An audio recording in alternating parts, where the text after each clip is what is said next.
মমতাকে আড়ালে রেখে কাটমানি খাচ্ছে তৃণমূল। ইসলে সওয়াব আয়োজনে রাজ্যের কত টাকা খরচ হচ্ছে? সাংবাদিক ইসলে সওয়াব কোনো ধর্মীয়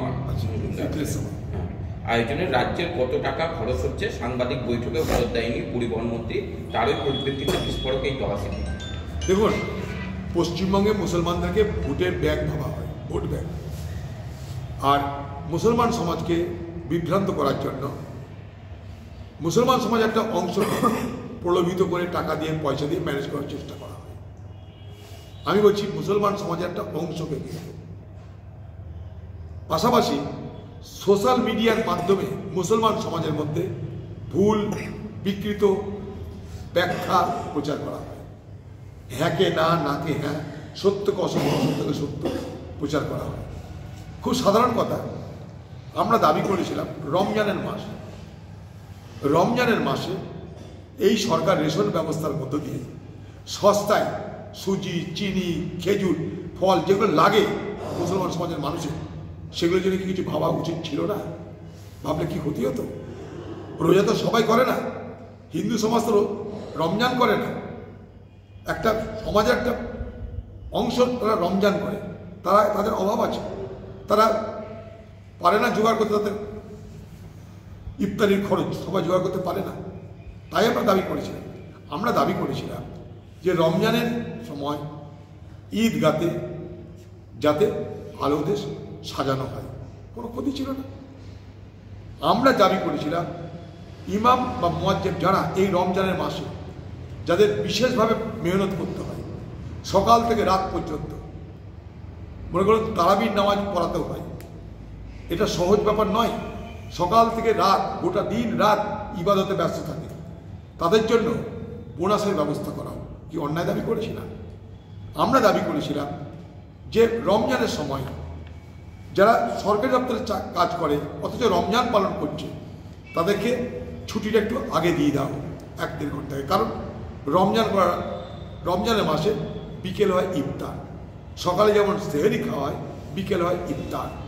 ইফতারের আগে তাদেরকে উজু করতে হয়, খাবারের সামনে বসে থাকতে হয়, অনেক কিছু করতে হয়, দাঁত মাজতে হয়, তার জন্য সময় দরকার। তাছাড়া আমরা এটা দাবি করেছিলাম, কোনো অসংগত দাবি নয়। কিন্তু এই সরকার কোনো উত্তর দিল? কোনো উত্তর দিল না। কারণ এই সরকার জানে মুসলমান আমার ভোট ব্যাংক আছে, এই সরকার হিন্দু ভোট ব্যাংকে পকেটে আনতে বেশি তৎপর। তাই পুরীতে জগন্নাথের মন্দির হবে, মন্দির বানানোর দায়িত্ব কি সরকারের? মসজিদ বানানোর দায়িত্ব কি সরকারের না সমাজের? কোনটা?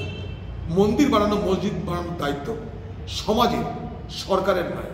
কিন্তু পশ্চিমবঙ্গে এই ধর্মীয় রাজনীতির বাতাবরণ এমন তৈরি হয়েছে, একদিকে মুসলমানদেরকে মিথ্যা কথা বলে, বিভ্রান্ত করে, ভয় দেখিয়ে, মোদীর বিরুদ্ধে লড়বার নাটক করে, তাদের অধিকারকে থেকে বঞ্চিত করে তাদেরকে ভোট ব্যাংক হিসেবে ব্যবহার করা হয়। আমরা দাবি করেছিলাম যে ওয়াকফ সম্পত্তি পশ্চিমবঙ্গে কত আছে, 1,48,200 ওয়াকফ সম্পত্তি, তার তালিকা প্রকাশ করে সেখান থেকে কত রোজগার হয় আমরা জানতে চাই। এইভাবে মুসলমান সমাজের নিজের সম্পত্তি আজকে বেহাত হয়ে যাচ্ছে, হাজার হাজার কোটি টাকার সম্পত্তি ওয়াকফে বেহাত হয়ে যাচ্ছে। তার বিরুদ্ধে আমরা বলতে চেয়েছিলাম ওয়াকফের সম্পত্তি তার প্রকাশ করা হোক। আগামী দিনে আইন আনছে কেন্দ্রের সরকার, এই আইন আনলে ওয়াকফ সম্পত্তির মালিকানা আগামী দিনে ওয়াকফ বোর্ডের হাত থেকে কেড়ে নিয়ে তারা সরকারের হাতে নিয়ে আসার চেষ্টা করছে, কালেক্টরের হাতে অর্থাৎ ডিএমদের হাতে নিয়ে আসার চেষ্টা করছে। এটার বিরুদ্ধে এই সরকারের উচিত এই মুহূর্তে পশ্চিমবঙ্গের বিধানসভায় প্রস্তাব পাশ করিয়ে দরকার পড়লে সুপ্রিম কোর্ট করত এর বিরুদ্ধে। এই আইনের বিরুদ্ধে ভারতবর্ষের 5 কোটি মানুষ প্রতিবাদ করেছে, 5 কোটি লিখিত প্রতিবাদ করেছে, তৃণমূলের কোনো নেতা মন্ত্রী করেছে? এর বিরুদ্ধে হাইকোর্ট সুপ্রিম কোর্ট হচ্ছে না কেন তৃণমূল সরকারের পক্ষ থেকে আমরা জানতে চাই। অতএব মুসলমানকে শুধু ভোট ব্যাংক নয়, সামাজিক মর্যাদা, রাজনৈতিক মর্যাদা এবং অর্থনৈতিক মর্যাদা সব কিছু দেওয়া দরকার, এটা আমরা মনে করি।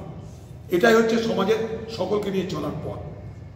এখানটায় ভোট আসবে, দাঙ্গা লাগিয়ে দেওয়া হবে, আবার হিন্দুদেরকে বলা হবে যে মুসলমানদের সঙ্গে বিরুদ্ধে এক হতে হবে, আর মুসলমানদেরকে বলা হবে হিন্দুদের বিরুদ্ধে এক হতে হবে। দুটো কাজ করছে কে? তৃণমূল। লাভ করছে কার? বিজেপি। বিজেপি আর তৃণমূল এই সাম্প্রদায়িক বিভাজনের রাজনীতিতে সব থেকে বড় লাভার্থী, অর্থাৎ সব থেকে বড় লাভবান দুটো দল।